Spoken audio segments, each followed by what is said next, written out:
Hello, it's great to see you again. I hope you had a lovely Easter. Did you get lots of eggs? Have any of you been like one of my daughters, mentioning no name, Abigail, and had chocolate eggs for breakfast? Maybe you have. And Chunky, it's lovely to see that you've decided to join me again. Well, I could see that you were struggling last time. Well, I wasn't struggling exactly, but it's always good to have some company, and I see that you brought a book with you. Yes, it's the Guinness Book of World Records 2020. Well, we'll have a look at that later on, if you don't mind, Chunky. But before we do, let's remind ourselves of the story that we saw last time, the story of Easter Sunday. Once Jesus made it to the place where he would be crucified, called the Skull, the soldiers around him nailed him to the cross and waited for him to die. While Jesus was hanging on the cross, many people shouted to him, "If you really are the Son of God, save yourself from the cross." But Jesus knew he had to die to forgive his people for their sins. At noon, darkness fell across the whole land. 3 hours later, Jesus took his last breath and finally died. At that very moment, the curtain in the temple that separated the priests from God's holy place tore in two. A soldier watching the whole thing said, "This man truly was the Son of God." Then a righteous man named Joseph came and placed Jesus' body in a tomb. 3 days passed and it seemed that there was no hope. But very early on Sunday morning, the woman who cared for Jesus went to go visit his body and found that his tomb was empty and that he was no longer there. "Don't be afraid," said an angel. "He is not here. He is risen." At this, the woman remembered that Jesus had told them that he would rise again on the third day. And ran to go tell the disciples what they had seen and heard. Huh? Hey-oh! Ah! And then for the next 40 days, Jesus appeared to his disciples and many others and showed them that he was alive and well. He taught them that what he did was the only way that they could be forgiven and be with God forever. For God so loved the world that he gave his one and only Son, so that everyone who believes in him will not perish but have eternal life.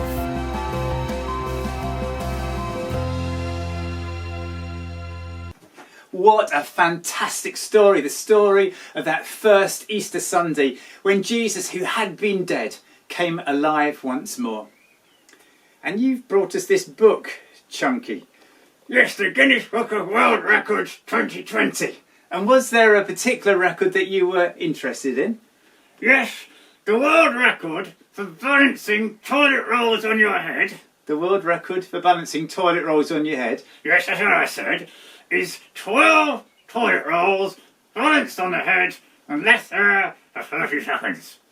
12 toilet rolls balanced on the head and left there for 30 seconds. Are you absolutely sure? Absolutely sure. It says it on page 105. It says it on page 105. Okay, well, as it happens, I've got some toilet rolls with me, so I might give that a go. But are you sure? 12 does seem a lot, so I'm going to give that a go. Let me just pop you down over here for a moment, Chunky, and get my loo rolls. And let's see. So, you think 12. I don't wonder if they were... Anyway, if you've got some toilet rolls in your house, well, I hope you have got toilet rolls in your house, then maybe you could give this a go. So one's gone up there nice and easily. 2. Okay, if 2 is possible. Let me see if I can get a third one on. So I had 2 there, just bounce right. Hang on.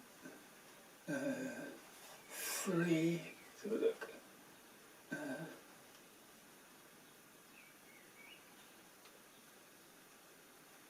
I don't think I can even manage. I couldn't even manage 3 toilet rolls for any seconds, let alone 12 for 30 seconds. Are you sure? 12? But do you know what? There's lots of things, aren't there, at the moment that we're just not sure about. We're not sure when we'll be able to see our friends and other members of our family who don't live in our house again and be able to get close enough to give them a hug. We don't know when they're going to open the schools. We can't be sure when we're going back to schools after the Easter holiday. There's lots of things that we're just not sure about. I reckon that the disciples, when they saw Jesus on Friday, dead, dying on that cross, they weren't sure that they were ever going to see their friend alive again. But you know what? Jesus had already told them, when they were sitting having their Last Supper together, he told them that they would see him again. He said, after I've risen from the dead, I'll go ahead of you and I'll see you in Galilee. But they'd forgotten that because, or they'd heard it and they just didn't believe it. But you know, the thing is that whatever Jesus says to us, whatever Father God tells us, we can always believe that what he says is always going to happen. So when Jesus says, I promise that I will always be with you, we can believe that promise for ourselves, and that is going to happen. That's going to be true. And when we read that he says, I've come to give you life and have it to the full, we can believe that for ourselves as well. And the other promises that are written in God's special book, the Bible, every single one of them, we can believe in, we can trust in them.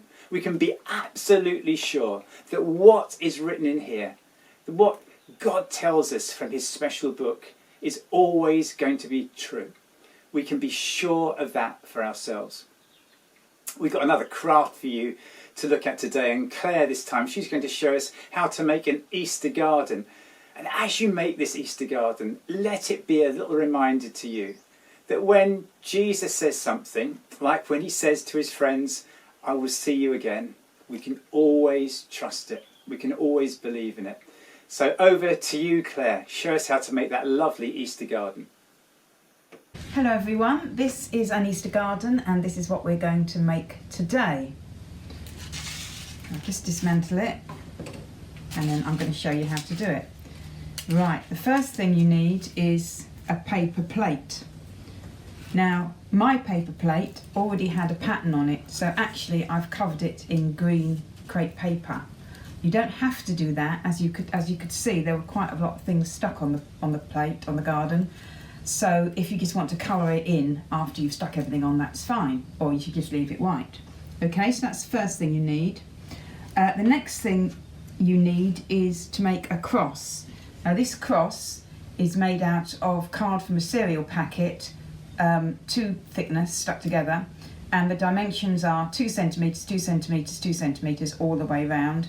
And then you've got your long tab down here, which has got to be long enough for you to fold it over like that, because that's going to stick onto our garden. Now the next bit is actually the tricky bit, and this is the tomb. Now I've made the tomb out of half of a paper cup.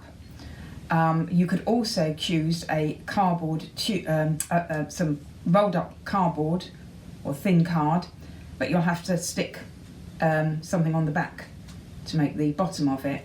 But if you notice, I've got this kind of tab here. So if you're using a paper cup, you've got to cover the whole paper cup and also allow for a little tab there. If you're making out of cardboard, of course, you can just make it that size with that long bit there. Now the reason we've got that tab there is because we're going to stick this on here, and this says Jesus is alive, and it's the stone that was covering the tomb. So before you do anything else, write Jesus is alive on the stone. Now I'm going to assemble this before I do the rest, because it's easier to stick this on the plate when that's stuck down there already. So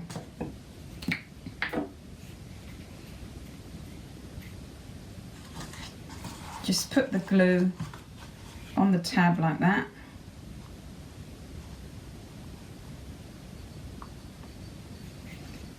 And then stick the stone on about kind of half, so it comes up about halfway across. You'll see what I mean when I've done it. Like that. And that's going to be much easier to stick on the card. The other things you need are easy peasy. You just need to cut a path, and I've made mine a slightly wiggly path out of some thin card or some paper. And then the other thing you need are some flowers, pictures of flowers, and these are cut from magazines.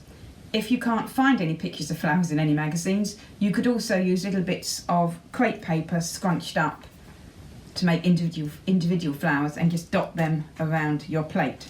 Okay, so now we will start the assembly.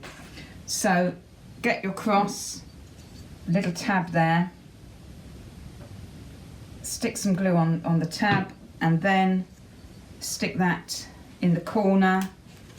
Oh, actually not the corner, because circles don't have corners, but stick it in the edge of the plate like that. Now, this bit's the tricky bit. I really hope this is going to work. Oh, before that one actually, path. Stick your path on next. Nearly forgot to do the path. So get your path and stick that on about there. I don't know if I'm going to be able to hold this up and show you without it falling apart, but about halfway along the plate. Then your tomb. So you want some glue where the bottom is going to be, like that.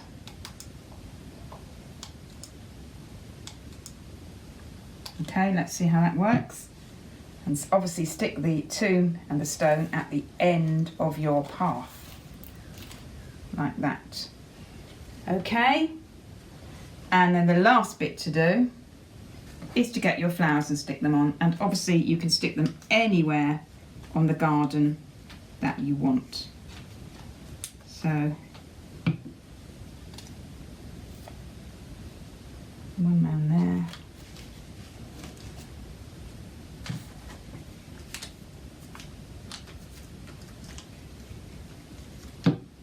Put one over there. And oh, I've got room for a couple more, so I'll put both these on.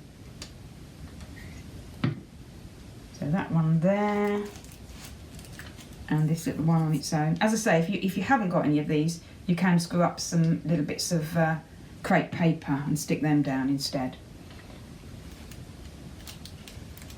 And there you have it.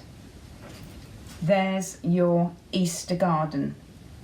And remember that there's no one on the cross and there's no one in the tomb, because Jesus is alive.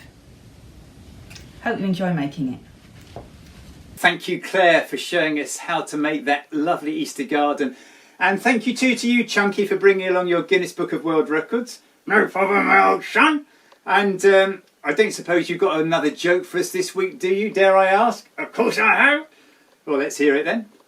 What sound do hedgehogs make when they hug? I don't know. What sound do hedgehogs make when they hug? Ouch. Ouch. Okay. On that note, I think we'll both say goodbye and we'll see you next week. Bye, everyone. Ah!